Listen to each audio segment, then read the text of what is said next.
السلام عليكم ورحمة الله وبركاته. أعطونا شوية بارتاج، بارك الله فيكم، ربي يجازيكم.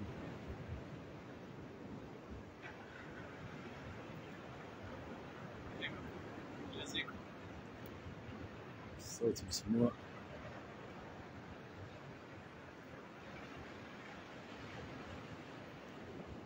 خلونا نبارطاجيو فقط.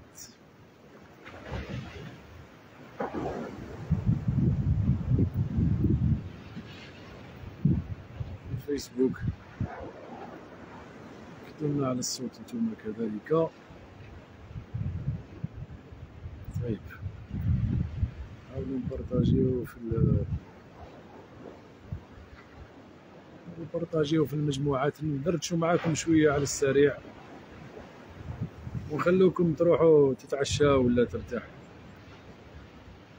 كما وعدناكم خاوتنا انه الفيسبوك راح يكون تقريبا محتوى ديفيرون. خاصنا فقط كوبي ولونيا على السريع، ربما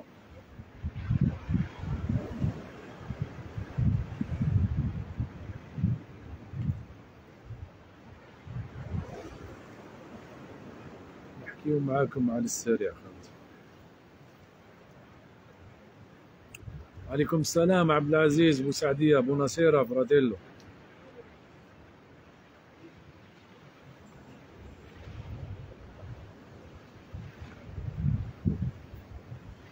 سمعت الناس يقولون، هذا هو العنوان. حاولوا بارطاجيو عندكم في المجموعات وفي الصفحات. سمعت الناس يقولون، هذا العنوان انا اقتبسته من واحد الامر صعيب. الامر صعيب يحدث للانسان المسلم بعد الموت. كما وعدناكم خاوتنا انه الفيسبوك راح نديروا فيه محتوى ديفيرون شويه، ولو نطولوا فيه ما عندناش كاش مشكل، لانه الله عز وجل يقول في سورة الحجرات: يا أيها الذين آمنوا إن جاءكم فاسق بنبأ فتبين، وفي قراءة صحيحة فتثبتوا، تثبت أن تصيبوا قوما بجهالة فتصبحوا على ما فعلتم نادمين. يعني كي تسمع أخبار ماشي سياسية، أخبار على ناس، أخبار على مسلم، خلينا من غير المسلم، نتكلموا احنا على المسلم. اخبار على اخوك، تحياتي اخونا هارون الوفي، اخبار على اخوك المسلم ولم تتثبت، وربما نشرت، وربما امنت، ربما صدقت. تحياتنا اخونا ناصر، الله يجازيك، الله يرى. بعد نشوفوا كيف نديروا كموديراتور هنايا، لانه ما عندي مده ما دخلتش في البارامتراج تاع الفيسبوك. الله يبارك فيك خونا بالرابح، تحياتي لك. كي تسمع اخبار على اخوك المسلم، هذه نصيحه بيني وبينك والله تنفعك بعد الموت. كي تسمع كلام على اخوك المسلم، انت اختي الكريمه، كي تسمعي كلام قالوه على فلانه، حذاري تنشري وتبارطاجي، حذاري تظلمي هذا المخلوق ولا هذه المخلوقه من حيث لا تحتسبي. تحياتنا اخونا عبد. علاش سميت العنوان سمعت الناس يقولون؟ لانه في القبر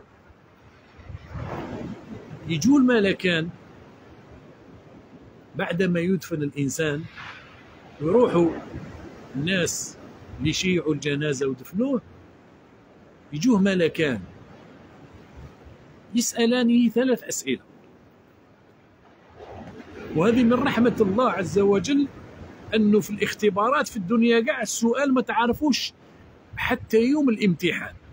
ثم أنت عام كامل وأنت تقرأ، كي توصل اليوم الامتحان يحطوا لك تحياتنا اخونا محمد بن حومتي، محمد تاع الانجليز. يحطوا لك الورقه تاع الاختبار، يعني ما تعرفش الاختبار، لكن من رحمه الله نهايه حياه المسلم ونهايه حياه الانسان خاصه المسلم ربي عطاه الاسئله، قال له يا ودي ها واش راح يسال، ها واش راح تسال، واش راح تسال. من ربك ما دينك من نبيك. 3 حوايج. ماذا تقول في الرجل الذي بعث فيك، يعني النبي محمد صلى الله عليه وسلم. المسلم المؤمن اللي عاش حياته يرضي ربي سبحانه، ما يرضيش المخلوق، هذا كيثبتوا ربي. في سورة إبراهيم يقول الله عز وجل: يثبت الله الذين آمنوا بالقول الثابت في الحياة الدنيا وفي الآخرة ويضل الله الظالمين ويفعل الله ما يشاء. اللي عاش في محبة ربي أموره تسهال، ربي يبارك له في حياته، ربي يحفظه، ربي يرزقه. والرزق ماشي غير الدراهم، الصحة رزق، زوجة المؤمنة رزق، أولاد رزق، العافية رزق. غيرنا راهم الآن تحت القصف، راهم تحت القصف، مسلمين كيما احنا يستغيثون ليلا ونهار. إذا كي يغيب الوازع الإيماني أكيد أنك ما تفهمش هاد الصوالح.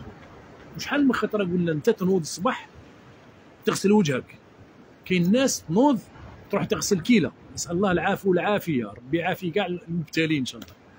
بصح أنت ما تحملش ربي هذا، أنت تحوس فقط تكون عندك دراهم وتكون لاباس، وظن منك أنه بالك هذوك الدراهم وما يردوك سعيد وما يردوك لا كيما راهو يبان لك في مواقع التواصل الاجتماعي.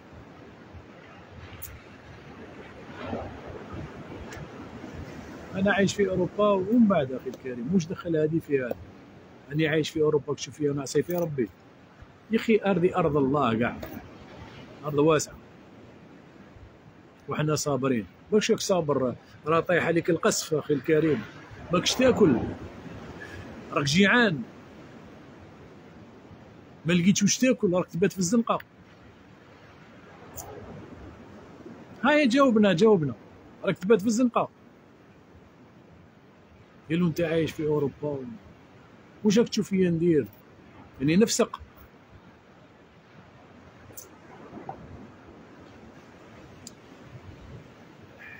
خونا زيزو سي ار تحياتي لك. اذا باختصار شديد،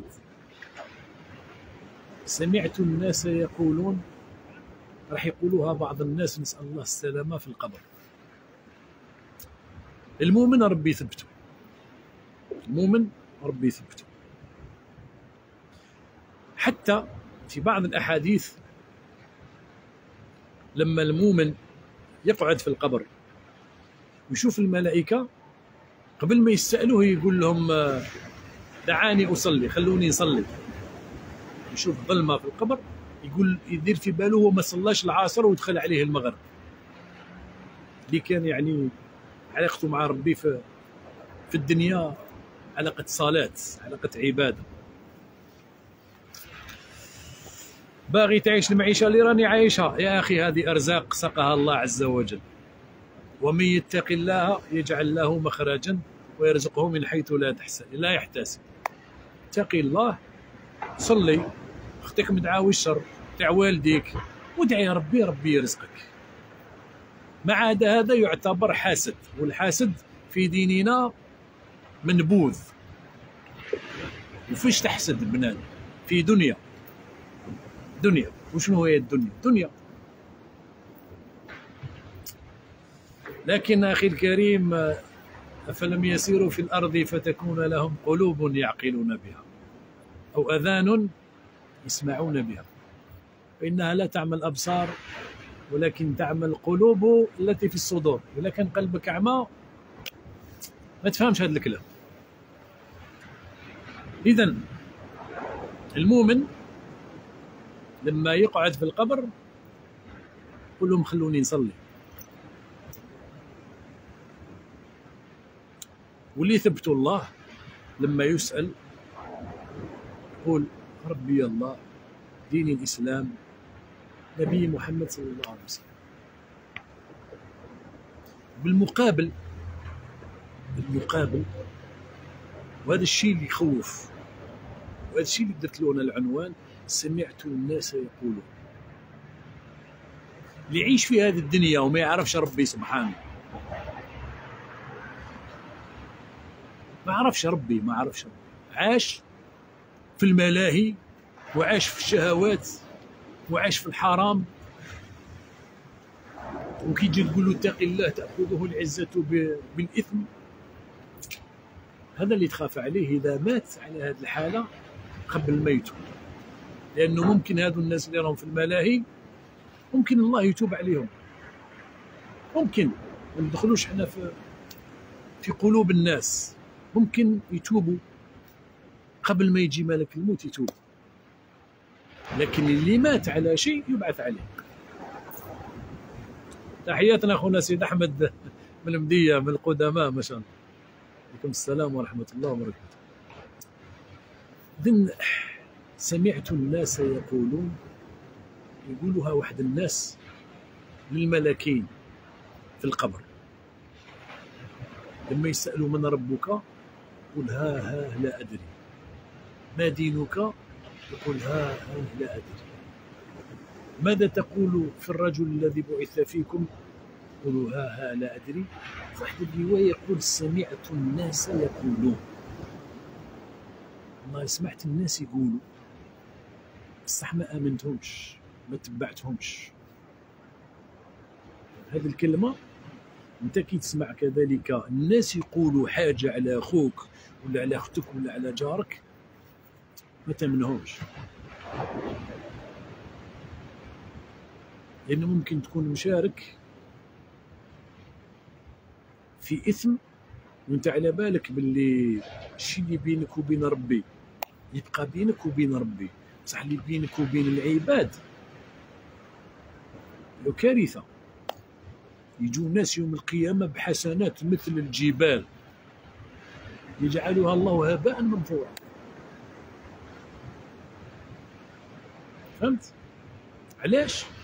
لأنه الإنسان ما عاش حياته كما يحب ربي، وسهل جدا تعيش حياتك كما يحب ربي، سهل، ماشي حاجة كبيرة تتطلب منك. اتق الله ترى العجب. تكون بعيد على هذا مقصد حياتك، منهاج حياتك، الهدف تاع حياتك، اكيد انك تدخل في المتاهات. ابو معاويه خالدي من قرص ولايه بومرداس، تحياتنا ليك. الناس قرصوا ما شاء الله، انا كنا غير تما نعوموا عندكم واحد الاماكن ماشي بعيده بزاف. وقرصوا معروفه بكري كانوا يسيدوا فيها المخانن ولاد حومتي، نشفوها مسكين هذيك قرصوا. مهدي تحياتي لك. اذا اخي الكريم الفيسبوك هذا راح نديروا فيه هكذا محتوى بعيد شويه على البوليتيك، امور كيما هذه، نصائح من خلال تجارب، بالك لعلها تجد اذان صاغيه قلوب واعيه، لانه والله صدقوني رانا في واحد الوقت خطير. واللي يدخل لمواقع التواصل الاجتماعي على بالو شاني نقول خطير بزاف، يعني الفتن من كل مكان من كل بلاصه. نطق الرويبضة والرجل التافه يتكلم في كلام العام، كذب الصادق وصدق الكاذب، وخون الامين وأتمن الخائن. أنا نعيشوها. الكذاب يمنوه، واللي يهدر الصح ما يمنوهش، ويمنوا الخاين ويخونوا الامين. تحياتنا ميدو سيمو فوفا. السلام ورحمه الله. الروش جمال جزاك الله خير. فاخي الكريم والله خذها من عندي نصيحة، رانا عمرنا في هذه الحياة. بدر الدين تحياتنا ليك والناس الندية، أنا عمرنا في هذه الحياة. والله لا راك تحوس على لذة لذة. شنو اللذة الحقيقية؟ بعيدة على مرضاة ربي سبحانه، أجزم لك أنك لن تجدها. ولا راك تشوف الناس اللي راهم بعاد على ربي سعداء، أقسم لك برب العزة أنك خاطئ. وما نحكي لكش القصص والتجارب. ليس كل من أوتي متاع الدنيا سعيد. تظن بالك تشوف إنسان عايش حياة الرفاهة وعنده ما طاب ولا واشتهى من الأمور، تظن أنه سعيد. سعادة هنا باسكو يتبان لك دركا بالعكس في الفيسبوك الكاميرا تقلب. سعادة قلبك، وراه قلبك، لأنه قلبك هو محل نظر الله عز وجل. إذا كان معلق بربي تكون هاني، تكون سعيد، تكون ترونكيل.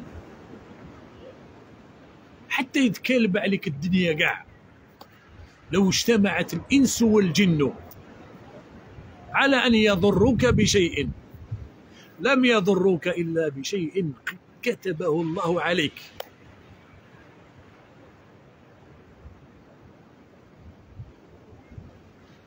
الإنس والجن ماشي ناس مسوطية وناس مابل وناس، الإنس والجن يجتمعوا في برلمان ويحكوا عليك أنت بالاسم واللقب، قال روحوا أذوا فلان ويجوا بالعتاد تاعهم. والله لا يؤذوك إلا إذا كان الله عز وجل قدر ذلك في كتاب. فهمت؟ هاي السعادة أخي الكريم. كي يكون عندك هذا الإيمان الراسخ أنه لو اجتمعوا كذلك أن ينفعوك بشيء لم ينفعوك إلا بشيء كتبه الله لك. فهمت؟ كل شيء مطوي، رفعت الأقلام وجفت الصحف، كل شيء مطوي. أخي الكريم رانا في شعبان ورانا على قريب في رمضان، يعني شهر قبل رمضان، وفي النصف من شعبان تصعد أعمالنا إلى الله عز وجل. نجيب تحياتنا لك. فهمت أخي الكريم؟ لما تكونش هذوك سمعت الناس يقولون اختيك، كي تغلط ترجع، كي تغلط ترجع، خليهم يقولوا عليك. يا اخي عندنا واحد المثل في الجزائر تقول لك ميمونه تعرف ربي وربي يعرف ميمونه. شوف انت بينك وبين مولاك واش كاين، ما يهمكش واش يقولوا اخي الكريم، لانه الناس اصلا ما حش يطلقوك، ما تقدرش ترضي كاع الناس، والله ما تقدر ترضي كاع الناس. ولادك احيانا ما تقدرش ترضيهم، هذا تعطي حاجه يقول لك انا عطيت لخويا حاجه خير من هذه وانا المفروض تعطيني هذه، والاخر تعطي ولادك ما تقدرش ترضيهم، ما بالك ترضي حومتك، جيرانك، القبيله تاعك، ما تقدرش. رضي ربي سبحانه، خليهم يقولوا. عباك الحاجه المليحه في الاسلام، الحاجه المليحه في ديننا، في الدين تاعنا، كي يقولوا في ظهرك وانت ما سمعتش، راهي مكتوبه هي مكتوبه، هي مجرده في ظهرهم، هذه ما يعرفوهاش، هي مجرده في ظهرهم. هذا لا هدر فيك برك زعما غيبه، ما بالك اذا افترى عليك الكاذب، مصيبه يا محينك، والله كارثه. إذا افترى عليك الكاذب،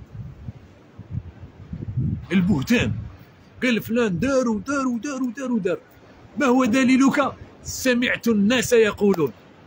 الله أكبر، سمعت الناس يقولون. أين هو الدليل؟ قال لي فلان. والله غير كارثة، كارثة كبيرة. هذا يوم القيامه بالك ما يكونوش عندنا بزاف حسنات، يجوا هاد الناس نسالوا لهم فاهم شغل سلفناهم دراهم وندوهم حسنات، نسالوا لهم، ومن بعد يجي الحساب ويبدا كل واحد يرد المظالم اللي دار حاجه لخوه. هاي فاش مليح ربي سبحانه، وفاش مليح لو كان جات فيه غير هاد الصفه برك ربي سبحانه تكفينا انه عدل. اللي ما ديتهاش انا تديها ليه، تديها اكيد. لو كان جينا نفهموا شويه الامور رانا نبنوا لهيك. هذاك اللي قال لي ترك لهيك، والله يا اخي انا ماذا بيا نكون لهيك الفوق مع المرضيين، بس نهايتها تموت تا وانا وكاع. كن السلام كن الاسلام عماد جواد، فهمت؟ ماذا بينا نكونوا لهيك، ما عندنا حسنات لهيك، كنا غرسنا ونحصدوا لهيك، فهمت؟ ابراهيم عليه السلام لما اسري بالنبي محمد صلى الله عليه وسلم وعرج به الى السماوات العلى قال له بلغ امتك ان الجنه قيعان، ارض خصبه صالحه للزرع، وان غراسها او غراسها سبحان الله الحمد لله لا اله الا الله والله اكبر، ماشي الاورو والدينار، غراسها شغل انت راك قاعد هنا وتقول سبحان الله وراك تغرس. قال الله غير الجنان هذا الفلول هذا قاع نديه نخل، فهمت؟ ايوه الحمد لله قال هذه قاع نديها عنب، الله اكبر هذه قال نديرها زرع، تغرس. والله العظيم غير هذيك هي الحياه الحقيقيه.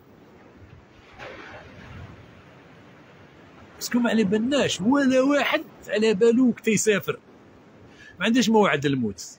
وهذه حتى اللي غنوا يقولوا الموت بلا رونديفو، فهمت؟ بصح مسكين قلبو راه مغبر، هذاك اللي يغني يرجى توبته ان شاء الله. ماذا بينا بلا ما نذكروا اسماواتهم نتمنوا لهم الهدايه ان شاء الله. وسورتو يعجبني نهار يقول الله يرحمك يا فلان في ذيك الرقده، شغل ما اعتبرش هو باللي فلان مات، كان يغني كما هو ومات، زعما شغل دعالو في اغنيه، راك فاهم؟ الله يرحمك في ذيك الرقده، وهو ما اعتبرش، لم يعتبر. فهمت يا اخي الكريم؟ خدم شويه للهيك، عباك بلي كي تخدم للهيك ترتاح هنايا، وكي تخدم غير هنايا تتعب لهيك، تتعب خو، تتحوس عليهم الحسنات، تجري مور هذا الدالي. اخدم يا صاحبي اخدم، بالك يوم القيامه تسمح لهم لهذوك الناس يكون عندك فائض، عندك كون شباب كبير فيه كاع واش حبيت. فهمت يا اخي الكريم؟ هذه رساله على كل حال للناس اللي نحب لهم الخير. تحياتنا اخونا الزبير سالم رحمن، وناس ولد جلال، وناس زعاتشا، وناس طولقه وبسكره ونشانه. فهمت يا اخي الكريم؟ خليك من هذوك هم يقولوا ويعسوا في الطالع والهابط، وإياك أن تسمع كلام عن أخيك وتصدقه دون أن تتثبت. دليل يوم القيامة قل هاتوا برهانكم إن كنتم صادقين، وراه الدليل مكاش. والله صعيبة يا خوتي، أقسم لكم برب العزة غير صعيبة. تحياتنا أخونا محمد بن كاظم، السلام عليكم. صعيبة والله صعيبة تخرج من هذه الدنيا وما لحقتش المبتغى تاعك انك ترضي ربك. صعيبه يوم القيامه يا من تمكر الان باخوانك وتسعى في الخفاء بكل ما اوتيت بالكذب والبهتان باش تطيح خوك في مأزق ولا دير له مشكل،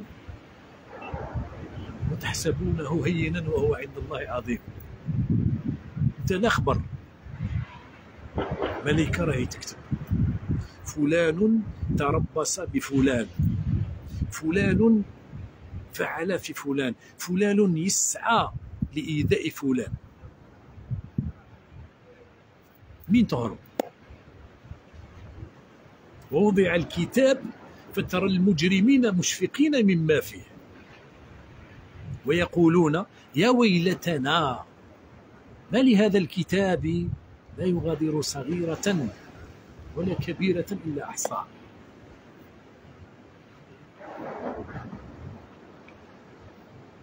هي عندك الدور أخي الكريم، خليها عندك،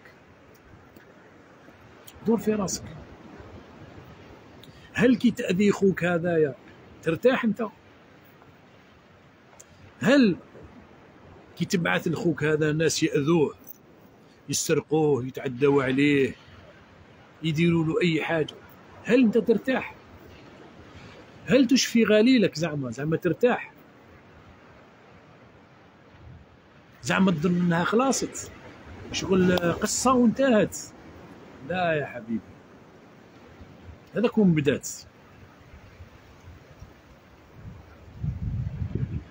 والله نوعدكم ان شاء الله في الايام القادمه نحكيو على واحد الموضوع، نقيس واحد الفئه من الناس ربي يهديهم، داروا صوالح كبار واذاو ناس بزاف. الناس اللي يروحوا للشوافات ويروحوا للطلبه بين قوسين والقزانات يديروا السحور للناس. على بالك بلي كاين ناس ماتوا بالسحور. واش تقولي انت اللي رحتي، واش تقولي ربي يوم القيامه بلي انت كنت سبب في قتل عندها أولاد يتامى خلتهم صغار؟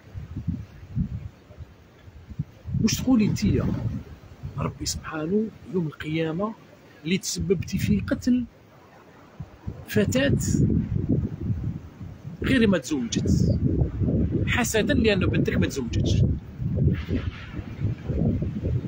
ودرتي لها سحر التمريض وعانات الويلات ولاقت ربها وماتت. واش تقولي ربي يوم القيامة؟ عباك شحال راهم يعانوا الناس من هذا المجتمع تاعنا بزاف. وتحسبونه هينا وهو عند الله عظيم. شغل دايرين في بالكم ما درتوا والو، لكن والله شيء عظيم عظيم.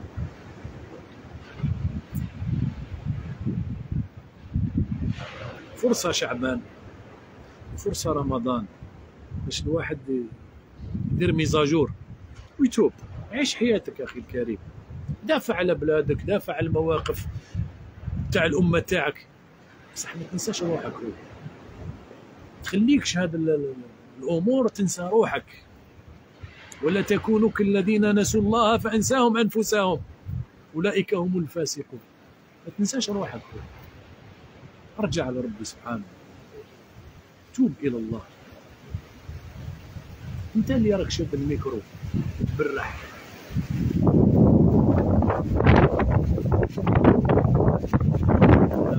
الريح هذا الصوت راه يلحق مليح ولا فيه لا الصوت راه يلحق فيه الريح شويه يحس.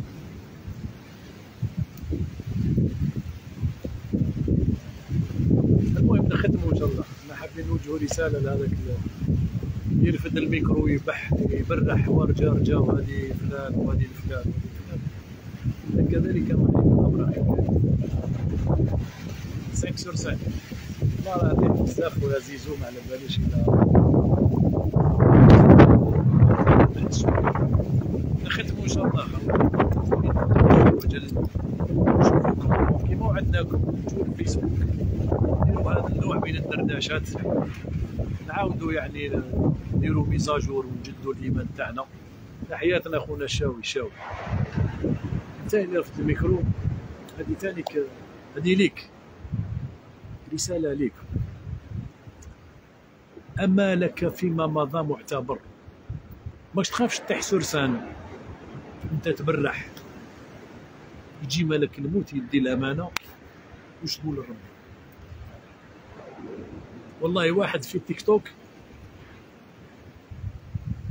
كتبت له هكذا تعليق بكل احترام، كان يغني وكذا،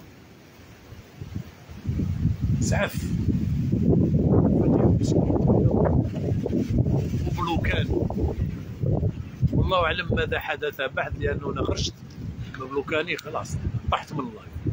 احتمال كبير بالك كش ما هدر فيه كش ما قال، ريح قويه. المهم خاوتنا خلوكم ان شاء الله على امل اللقاء بكم ان شاء الله في الفيسبوك.